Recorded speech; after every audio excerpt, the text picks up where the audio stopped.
Hello दोस्तों। आज के वीडियो में ये निफ्टी का चार्ट है और वीडियो में जो भी है मार्केट क्लोज होने के बाद यहाँ पर वीडियो में ये बना रहा हूँ। तो वीडियो में इसलिए बना रहा हूँ क्योंकि आज के वीडियो में एक ऑप्शन बायर के लिए बहुत अच्छी लर्निंग है आज के सेशन में, और आज एक्सपायरी भी थी निफ्टी की, तो उसी लर्निंग को शेयर करने के लिए ये मैं वीडियो रिकॉर्ड कर रहा हूँ।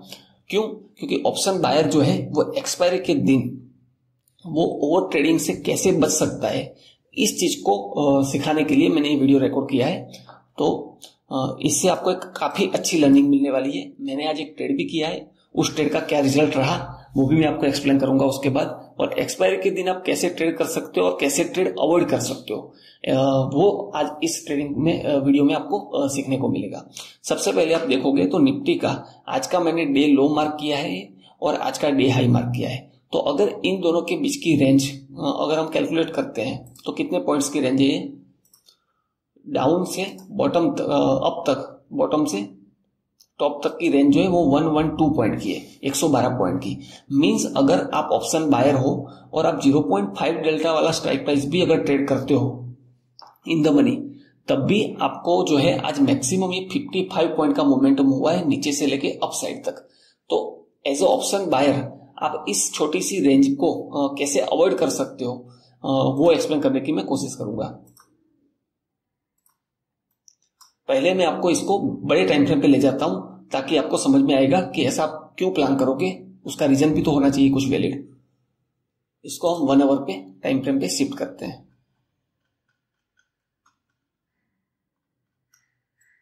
वन आवर टाइम फ्रेम पे आपको एक चीज दिखेगी कि यहां पर अपने पास एक स्विंग लो है और एक स्विंग हाई है। ये आप बोल सकते हो स्विंग लो है,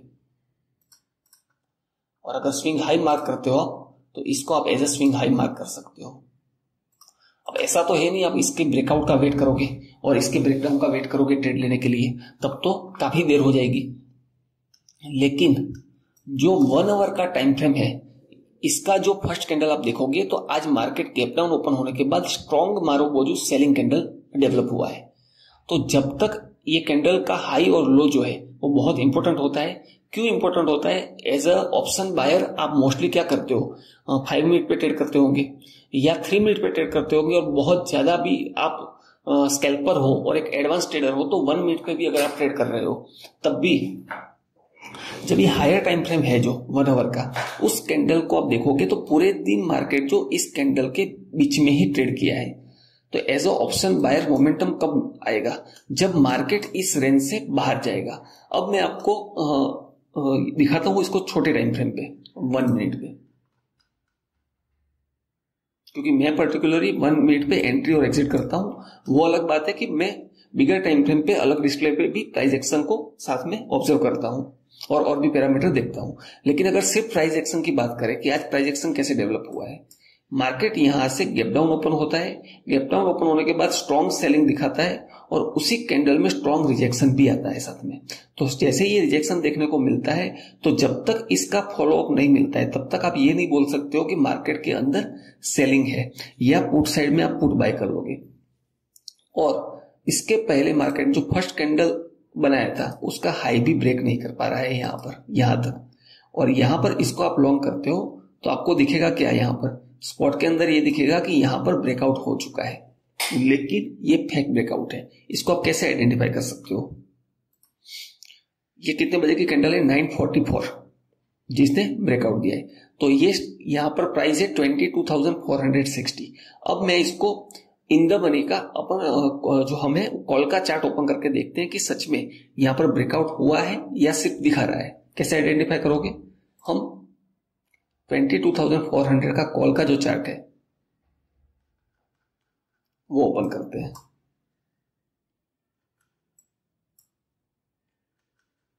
ये भी इन द मनी का चार्ट है। यहां पर फर्स्ट कैंडल देखिए आप, तो उसी फर्स्ट कैंडल को मैं यहां पर भी मार्क करता हूं। तो 199 का प्राइस है। पूरा दिन हो गया, अब तक आप देखोगे क्या उस प्राइस क्रॉस हुआ है मार्केट? नहीं, बल्कि ये प्रीमियम पूरा 0 हो चुका है। ये कब होता है? ये स्पेशली एक्सपायरी के दिन होता है। आप कॉल देखोगे तो पूरा 0 हो चुका है एट द मनी का, और अगर आप यहाँ पर स्पॉट देख के यहाँ पर बाय कर लेते तो आपका स्टॉप लॉस 100% होना तय है। तो इसीलिए आप कॉल साइड में ट्रेड यहाँ पर नहीं कर सकते।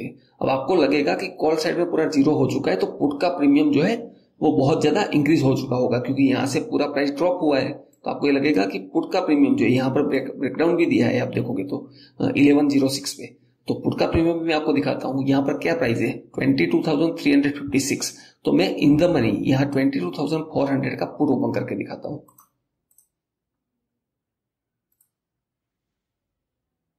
इसको मैंने ऑलरेडी पहले मार्क किया हुआ है।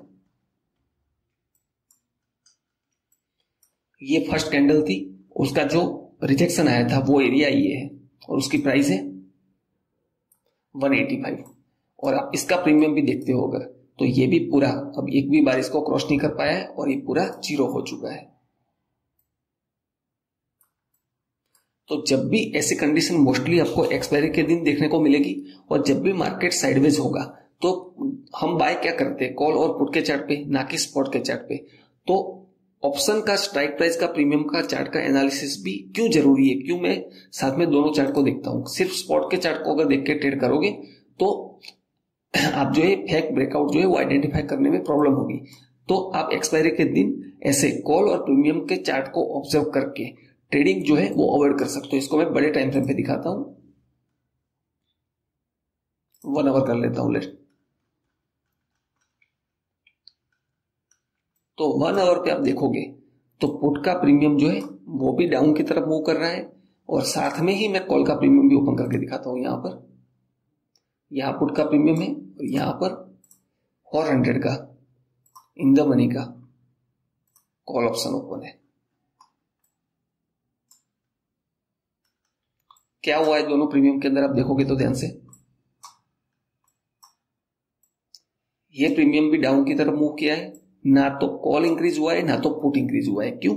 इसी को थीटा डीके बोल सकते हो। यही ऑप्शन का जो है आप बोल सकते हो कि आज सेलर का डे है। सेलर जो है क्या कर रहे हैं, आज कॉल के प्रीमियम को भी शॉर्ट कर रहे हैं और पुट के प्रीमियम को भी शॉर्ट कर रहे हैं। तो आप इसको बोलते हैं सेलर का दिन। सिंपल भाषा में, सिंपल लैंग्वेज में मैं आपको एक्सप्लेन करने की कोशिश कर रहा था।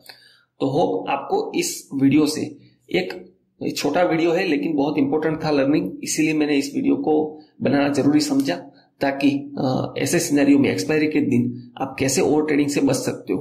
तो आप ट्रेडिंग तब करो जब इस रेंज का अच्छा ब्रेकडाउन या ब्रेकआउट मिल जाए हमें। अगर मैंने एक ट्रेड लिया था और उसमें स्टॉप लॉस हिट हुआ था, वो बताऊंगा आपको बाद में।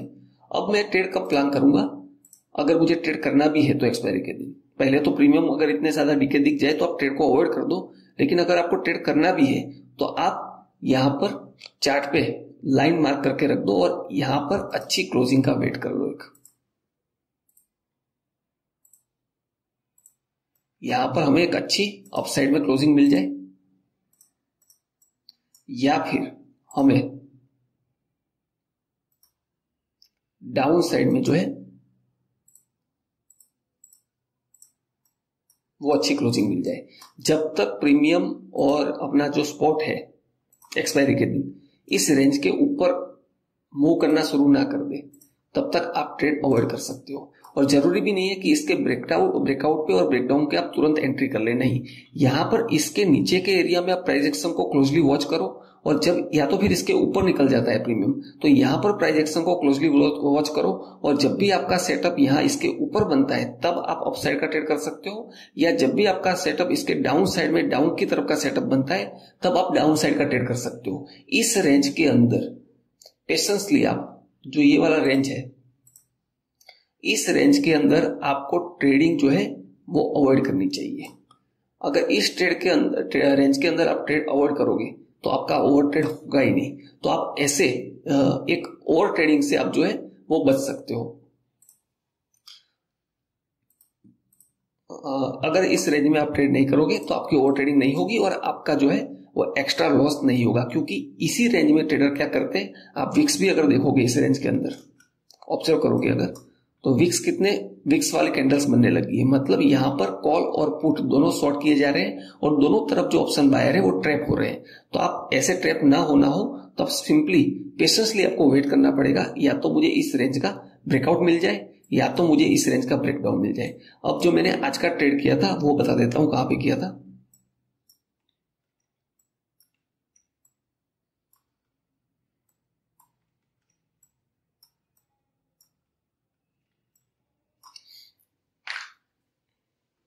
जब यहां पर इस जगह से रिजेक्शन आने के बाद वापस पूरा रिजेक्ट हो गया था मार्केट, वापस यहां से बाइंग दिखने को मिली थी, देख रहे हो। और इस बाइंग का भी मैंने कंफर्मेशन का वेट किया था कि यहां से अगर बाइंग आनी है तो अच्छी बाइंग आ जाए पहले, तो यहां से अच्छी बाइंग आ चुकी थी। और उसके बाद यहां पर जो इस एरिया की लिक्विडिटी ग्रैब हो चुकी थी और इस बुलिश कैंडल जो ये डेवलप हो चुकी थी, तो इस बुलिश कैंडल पे हाई पे मैंने एक ट्रेड प्लान करना था मुझे एक्सपायरी पे, तो मैं यहां पर एक ट्रेड आइडेंटिफाई किया था और इसी कैंडल का स्टॉप लॉस मैंने रख के यहां पर एक ट्रेड प्लान किया था, और वो भी मैंने नेक्स्ट एक्सपायरी में किया था, ना कि आज की एक्सपायरी के प्रीमियम में। और यहां पर मेरा इस हाई का ब्रेकआउट जो था वो मेरा एक्सपेक्टेशन था, लेकिन ऐसा नहीं हुआ और मेरा यहां पर 8 पॉइंट का स्टॉप लॉस हुआ था इस जगह पर प्रीमियम के अंदर, और मुझे ऑलमोस्ट